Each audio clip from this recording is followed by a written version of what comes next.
அரசியல்ல நிறைய தலைவர்கள் பார்த்தீங்கன்னா கையை உயர்த்தி பேசுறது, ஒவ்வொரு ஸ்டைலில் பேசுவாங்க. ஒரு சிலர் என்ன பண்ணுவாங்க, எமோஷ்னலாக பேசுவாங்க. ஒரு சிலர் வரலாற்றை வந்து பேசுவாங்க. ஒரு சிலர் வந்து என்ன பண்ணுவாங்க, வீரவசனம் பேசுவாங்க. நம்ம தொண்டர்கள்லாம் வந்து புத்துணர்ச்சியாக இருக்கணும், உணர்ச்சிகளாக இருக்கணும்னு சொல்லிட்டு உணர்ச்சிகரமாக பேசுவாங்க. ஆனால் ஒருத்தர் வந்து என்ன பண்ணுவார், வரலாற்றை திரிச்சு பேசுவார். பண்ணாததை பண்ணன்னு சொல்லுவார், செய்ய முடியாததை செஞ்சு காட்டுவேன் அப்படின்னு சொல்லுவார். ஆமாங்க, நான் சொல்லும் போதே யாருன்னு நீங்கள் நினச்சிருப்பீங்க, நாம் தமிழர் கட்சி சீமான், அவரை பற்றி தான் நம்ம பேச போகிறோம். அவர் என்ன பண்ணுவார், நான் ஈழத்துக்கு போனேன், ஆமக்கறி சாப்பிட்டேன், AK-47 என்கிட்ட கொடுத்து சுட சொன்னாங்க, நான் புலிகளோட சேர்ந்து பயிற்சியில் ஈடுபட்டேன், அப்படி இப்படின்னு சொல்லிட்டு நிறைய புருடா கதை சொல்லுவார். அது பேசும் பொருளும் ஆச்சு. ஒரு சிலர் என்ன பண்ணுவாங்க, அதை எடுத்து ட்ரோலும் பண்ண ஆரம்பிச்சாங்க. இது எல்லாருக்கும் தெரிஞ்ச விஷயம் தான். நான் என்ன பண்ணேன், ஃபேஸ்புக்கில் வீடியோ பார்த்துன்னு இருந்தேன். அப்போ ஒரு சமீபமாக பேசின ஒரு வீடியோ வந்தது. யாரை பற்றி இல்லை, இயேசுவை பற்றி பேசின வீடியோக்கள் தான் வந்தது. அந்த வீடியோ பற்றி தான் நான் இப்போ பேசலான்னு இருக்கேன். என்னன்னா, அண்ணன் வந்து என்ன சொல்லியிருக்காருன்னா, இயேசுவை வந்து கிறிஸ்தவர்களா இங்க உருவாக்கப்பட்ட மதம் மாற்றப்பட்டாங்க. அதாவது 1 ஜான் பால் வந்து இயேசு எப்படி இறந்தாரு, அவர் எப்படி பரிதாபமா இறந்தாரு அப்படின்னு சொல்லிட்டு அதை வந்து இங்க பார்ப்பதுனால நிறைய பேர் அது இந்த பரிதாபத்தினால என்ன பண்ணாங்க, நிறைய பேர் இயேசுவை ஏற்றுக்கணும், கிறிஸ்தவரானாங்க, மதத்தை மாத்திக்கினாங்க அப்படின்னு சொன்னாங்க. அதுக்கப்புறம் அவர் அடிச்சு சாவடிச்சிட்டாங்க. அதுக்கப்புறம் 2 ஜான் பால் வந்தாரு, அவரும் அது மாரி எடுத்து பண்ணாரு, அவரையும் அடிச்சு சாவடிச்சிட்டாங்க அப்படின்னு சொல்லிட்டு அந்த வீடியோ இருக்கும். அதுல ஒருத்தர் கமெண்ட் பண்ணியிருந்தாரு.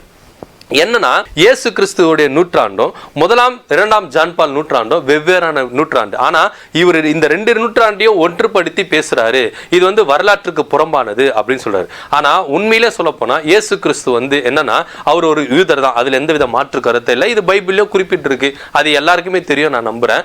இன்னொரு விஷயம் என்னன்னா, இயேசு வந்து மதத்தை பரப்பணுன்றதுக்காக வரவே இல்லைங்க. அது வந்து ஒரு கிறிஸ்தவர்களுடைய அது ஒரு நம்பிக்கை. அந்த நம்பிக்கை நம்ம உடைக்கிற மாதிரி எப்பவுமே பேச. இப்போ ஒவ்வொரு மதத்துக்கும் ஒவ்வொரு நம்பிக்கை இருக்கும். அந்த நம்பிக்கையை நம்ம என்ன பண்ணக்கூடாது, உடைச்சு பேசக்கூடாது. ஆனா அண்ணன் என்ன பண்றாரு, இயேசு கிறிஸ்தவர்களோட ஒரு நம்பிக்கை இருக்கும், அந்த நம்பிக்கையை உடைச்சு பேசுற மாதிரியே பேசுறாரு. அண்ணன் வந்து ஒரு விஷயம் சொல்லியிருந்தாரு, இயேசு மரிச்சு உயிரோடு எழுந்துட்டாங்கல்ல, அதை நம்புங்களா கிறிஸ்தவர்களாகவும் நம்பாதவங்க வந்து யூதர்களாகவும் இருக்கிறாங்க அப்படின்னு சொல்லிட்டு ஒரு விஷயம் சொன்னாங்க. அண்ணன், உங்ககிட்ட பைபிள் இருந்தா தயவு செய்து 4 சுவிசேஷ புஸ்தகம் இருக்கும், மத்தேயு, மார்க்கு, லூக்கா, யோவான். இந்த 4 புஸ்தகத்தை நீங்க திருப்பி படிச்சு பாருங்க. என்னன்னா, அதிலே இருந்து என்ன பண்ணிருக்காங்க, அந்த யூதர்கள் ஒத்துக்குனாங்க. என்னன்னு, இயேசு வந்து உண்மையான தெய்வம் தான், அவர் வந்து உண்மையா குமாரன் தான், அவர் வந்து மரிச்சு உயிரோட எழுந்துட்டாரு அப்படின்றத நம்பிட்டாங்க.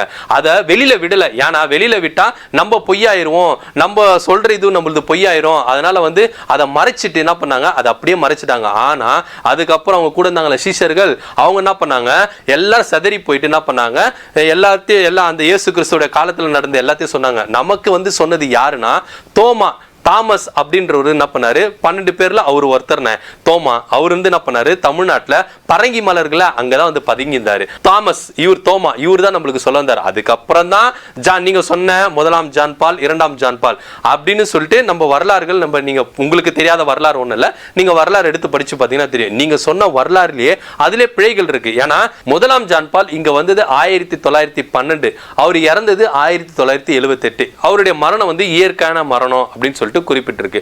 அதுக்கப்புறம் 1 ஜான் பால் முடிஞ்சு 2 ஜான் பால் வந்தது 1920 ஆண்டு இங்க வந்திருக்காரு. 2015 ஆண்டு இறந்திருக்காரு.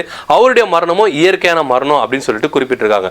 இப்போ இந்த சம்பவம், அதாவது 20ஆம் நூற்றாண்டில் நடந்த சம்பவத்தையும் இயேசு கிறிஸ்து 1ஆம் நூற்றாண்டில் நடந்த இந்த 2 சம்பவத்தையும் ஒன்றுபடுத்தி மதத்தை இப்படிதான் பரப்புனாங்க, இப்படிதான் கிறிஸ்தவர்கள் ஆக்குனாங்க அப்படின்னு சொல்லிட்டு அண்ணன் வந்து நல்லா புருடா விட்டுருக்குன்றத அழகா ஒருத்தர் உரிச்சு காட்டியிருக்காரு.